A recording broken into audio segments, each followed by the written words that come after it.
আজকে চলে এসেছি তমরদ্দি লঞ্চ ঘাটে। আপনাদেরকে দেখাবো আজকে তমরদ্দি লঞ্চ ঘাট এবং ঘুরে ঘুরে দেখাবো তমরদ্দি লঞ্চ ঘাটের লঞ্চ। হাতির টু ঢাকা যাতায়াতে এই লঞ্চটি আসলে অসাধারণ। এই লঞ্চ ভ্রমণ যারা করেছে তারাই বুঝে আসলে লঞ্চের কিরকম সৌন্দর্য। লঞ্চে ভ্রমণ করলে প্রাকৃতিক সৌন্দর্য একেবারে নিজের মতো করে দেখা যায়।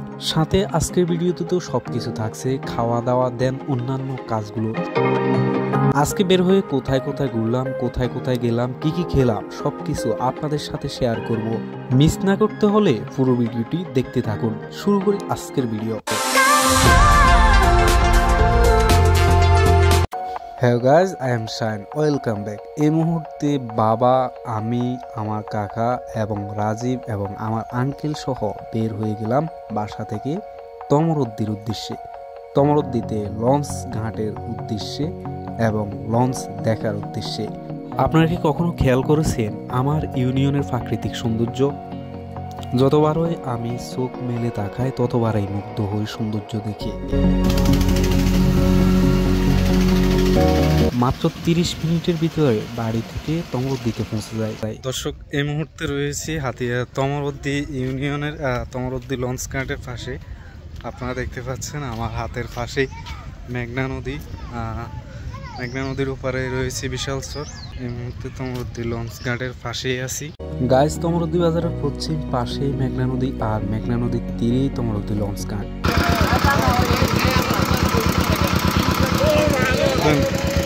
দেন আসা দেন।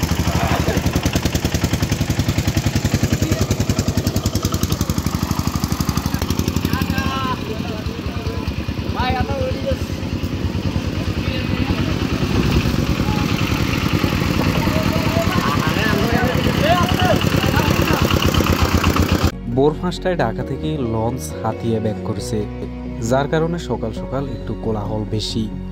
তবে এই সময়তে এসেও আমরা কিন্তু মুহূর্তটা সেইভাবে উপভোগ করছি, কারণ মুহূর্তটাতে প্রাকৃতিক সৌন্দর্য অসাধারণভাবে সেজেছে।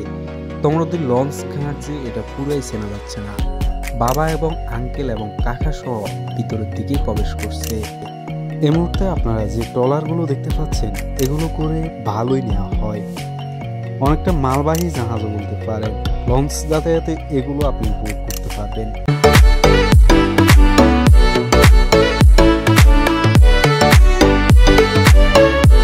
আঙ্কেল যেহেতু চট্টগ্রাম থেকে আমাদের বাড়িতে বেড়াতে এসেছে, সে সাথে কাকাও আছে, আব্বাসও আছে। তো আজকে কথা হচ্ছে যে লঞ্চটা একটু ঘুরে দেখে আসি। আঙ্কেল যেহেতু চিটাগং থেকে আসছে সেহেতু লঞ্চ দেখা তার জন্য আসলে অনেকটা কৌতূহল। ঢাকা থেকে হাতিয়াতে এরকম বড় বড় লঞ্চ আসে, কাকা আসলে এটা বিশ্বাস করছে না। যখনই এখানে এসেছে তখন লঞ্চের সৌন্দর্য দেখে কাকা নিজেই মুগ্ধ হয়েছে। আর লঞ্চের ভিতরের পরিবেশ আপনাদের সাথে শেয়ার না করলে নয়, ভিতরের পরিবেশ খুবই অসাধারণ। এই সমস্ত লঞ্চ যাতায়াতে আপনি কখনো কল্পনাই করতে পারবেন না আপনি একটা লঞ্চের ভিতরে নদীর মাঝখানে আছেন। তাছাড়া লঞ্চে থেকে আপনি যে সমস্ত প্রাকৃতিক সৌন্দর্যগুলো উপভোগ করতে পারবেন, অন্য কোথাও এরকম সৌন্দর্যগুলো উপভোগ করতে পারবেন না।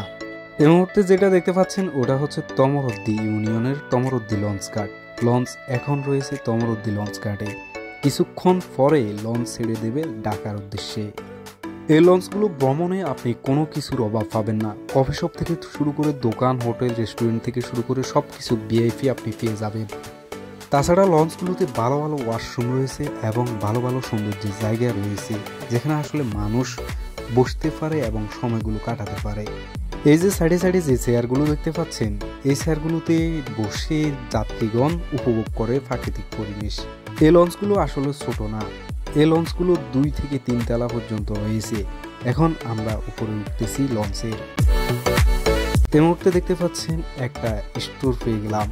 এই শপটিতে রয়েছে একেবারে কফি, আইসক্রিম থেকে শুরু করে যাবতীয় বিস্কিট, চানাচুর ইত্যাদি। এই লঞ্চগুলো ভ্রমণে আপনি খুব সহজে এখান থেকে যে কোনো কিছু খেতে পারবেন। আমি একটা কথা আপনাদের সাথে শেয়ার না করলে নয়, আসলে আমরা এই লঞ্চগুলো দিয়ে এক জায়গা থেকে অন্য জায়গায় যাই না। এই লঞ্চগুলো যাতায়াতের সময় আমরা এক হিসেবে ভ্রমণও করে থাকি। এই লঞ্চগুলোর পরিবেশ এতটাই সুন্দর, এতটাই নিখুঁত, যা আপনি আসলে দেখলেই মুগ্ধ হবেন। এ বিষয়টা কখনোই ভুলি না। লঞ্চে যতবারও যাতায়াত করি ততবারই লঞ্চের আশপাশের প্রাকৃতিক সৌন্দর্য দেখে আমি সবসময় মুগ্ধ হই। ভাইয়া সিঙ্গেল কত কেবেন? 1200। আর ডাবল 2200। ভিআইপিটা কত? 6000। 6000। আচ্ছা। ঢাকা থেকে হাতিয়া রুটে দুটি লঞ্চ প্রতিদিনই আসে এবং প্রতিদিনই ছেড়ে যায়। একটি হচ্ছে তাসিফ, অন্যটি হচ্ছে ফারহান। এই মুহূর্তে আমরা সরাসরি ভিজিট করছি তাসিফ 3 লঞ্চে। প্রতিদিন হাতিয়া তমরুদ্দি ঘাট থেকে ঢাকার উদ্দেশ্যে ছেড়ে যায় এবং ঢাকা সদরঘাট থেকে হাতিয়ার উদ্দেশ্যে ছেড়ে আসে। তমরুদ্দি লঞ্চ ঘাটের লঞ্চগুলো করে প্রতিদিন হাজার হাজার কোটি কোটি টাকার মালামাল হাতিয়াতে আসে এবং হাতিয়া থেকে কিছু কিছু মালামাল ঢাকা শহরে রপ্তানি হয়। লঞ্চ ভ্রমণ করতে করতে আমাদের খিদে লেগে গেছে, আমরা তমরুদ্দি বাজারে চলে এসেছি। দেখা যাক কোনো একটা ভালো হোটেলে কিছু খাওয়া যায় কিনা। আপনারা এই পাশে যেটি দেখতে পাচ্ছেন এটি হচ্ছে মাছ হাট। নতুন করে মাছ হাট হচ্ছে তমরুদ্দি বাজারে। তমরুদ্দি বাজারে অনেকগুলো বিষয়ের অভাব রয়েছে। এখানে তেমন ভালো কোনো রেস্টুরেন্ট কিংবা হোটেল নেই, যেটা আছে এগুলো আসলে পাবলিক লোকাল প্লেসের।